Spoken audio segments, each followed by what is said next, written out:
how has this rolling back or partial rolling back helped us? We don't find that relief at all. Professor Verma, over to you for the opening comments, sir. Thank you, Sudhaji, for having me again on your show. It's a pleasure to be speaking on your platform. Yes, of course, this whole rollback or, refund of the excessive amount charged to the commuters is only a small, temporary thing. It's basically to ensure that, in my opinion, anything that was charged beyond what was approved by government or fare fixation is illegal, in my opinion. So, in any case, whether it causes a fiasco or not, the corporation, should ensure that that money is given back to the people whom it has been charged extra or additional beyond what has been, allowed and approved. But at the same time, yes, the larger question of relief to the commuters lies in fares being affordable as much as possible to a large section of the commuters in Bengaluru. That should be the end goal and a point where you will actually can find a permanent relief for all commuters in the city. Yeah, you spoke Professor, you spoke about the refund, and I'm going to come back to you because let me welcome the two guests. Satya Prakash, KPCC spokesperson, and Surabhi Hodigire, spokesperson for the Karnataka BJP. Satya Prakash, you were on my show the other day. You said, you said that we believe that the common man should not be burdened. And you spoke very well that day and from the heart, if I must say. But about refunding, which Professor Verma spoke about, it is very clear what the BMRCL has said about refund. They said that, it will open a Pandora's box. How would you find out if someone traveled on the metro and paid the additional fare? I want to ask you that, if I've paid more and you've rolled it back, what is the way out for me? Because like me, there must be 100 other Sudhas, no, Satya Prakash? There has to be way out, don't you think? So any fare will not and should not be retrospective. Okay, it will be from that day. So I think, we should not open the Pandora box. It's my personal feeling. I don't know the technicalities of that. Sure, Satya. Yeah. Also, Satya Prakash. Yeah. What do you make of this? Now, the Union Railways Minister has said it is the problem of the state government. Earlier, it was like BMRCL, there is a 50-50 partnership, the fare fixation committee sits. You had said on my show, what was the centre's representative doing when the prices were increased? What is your opening comment now when the minister says state government should have ensured that the hike was not the way it was done? Satya. The railway minister should have some basic understanding. The MD of BMRCL is a state government employee, but the chairman of BMRCL is Union Secretary for Urban Development is my thinking.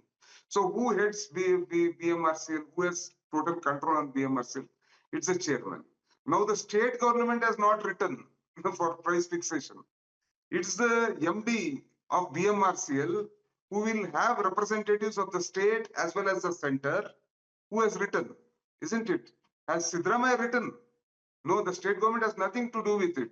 BMRCL is an autonomous organization where state government has 50%, union government has 50%. Right. The board is constituted in Karnataka. The MD reports to chairman or chairman reports to MD? You tell me All right. I understand the protocol, and like you said, how does the pecking order, as it were, who reports to who? But Satya Prakash, what really helped was on the day one, Siddaramaiah ji said that, we have nothing to do with it. It is a 50-50 partnership. And within 36 hours, he actually told BMRCL to do something about the fare hikes, and it was done. How do you explain that? Because I told you on your show that Mr. Siddaramaiah will tell BMRCL to have a rule. If you just go back to your earlier when I was there on your show, I said we from the Congress party and Siddaramaiah will go all out to tell that the fare should be reduced. All right. But was the fare reduced after Siddaramaiah said they did some minor adjustment? Where is the fare reduced actually? True. They've The capped fare it is at still not reduced. 71%. Yeah, you're right.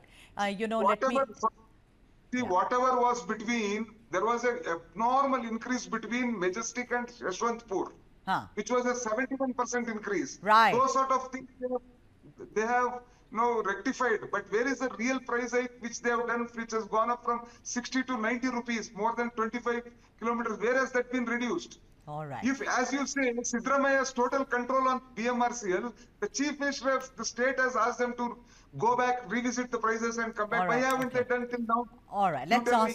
I'll ask Surabhi that. Surabhi Hodigire, please come in here. Surabhi, the story seems to be changing every day. First it was we are 50-50 partners, and now Ashwini Vaishnaw has very clearly said the onus is on the state government. What was it doing? Surabhi Hodigire, your opening comments, ma'am. Before I answer your question, Sudha ma'am, I think it's important for us to state and restate that this unfair burden put on commuters is absolutely, something that we cannot accept. We are seeing a low ridership because of the fare introduction, and that's something that political parties need to put their heads together and say, how do we solve this problem?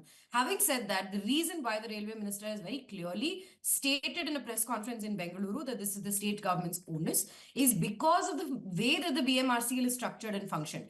Satyaprakash sir says that why did the one person or the chairman of who is the executive chairman of the BMRCL? It is the MD who is a Karnataka cadre officer. Yes, it is a joint partnership, but urban planning comes under the state subject, sir. It was the onus of the state government to ensure that they don't hike the bus fares at the same time, hike the metro fares at the same time, putting a burden on the people that is, from every possible side as you can imagine. The second thing that I'd like to mention is that we have consistently batted for this issue.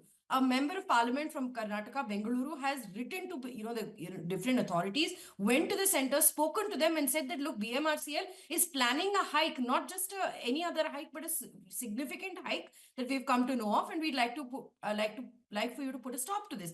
And the government did respond.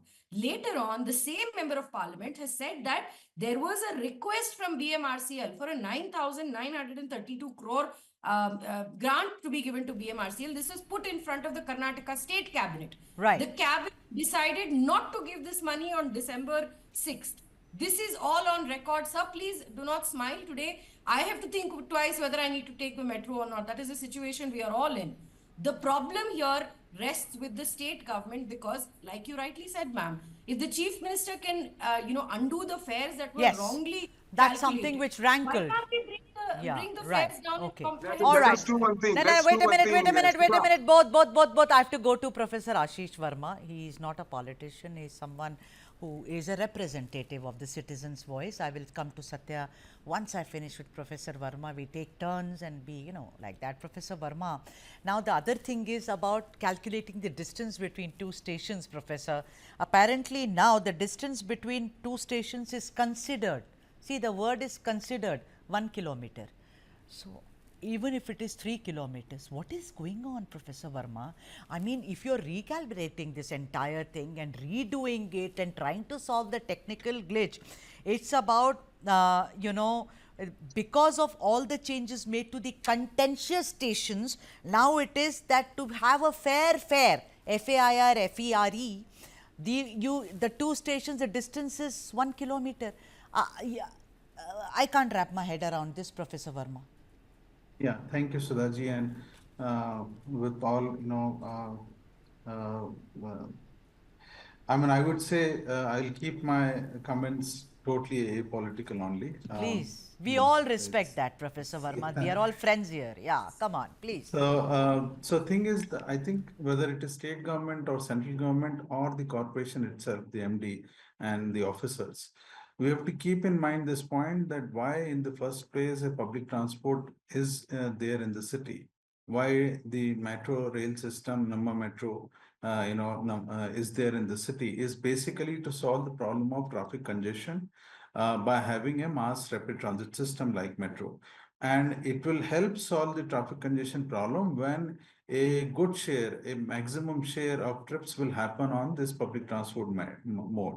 And for that to happen, you have to keep the fare and the services and the network and the offered capacity, accessibility, etc., as much as possible available to a large section of people, citizens, commuters living in the city.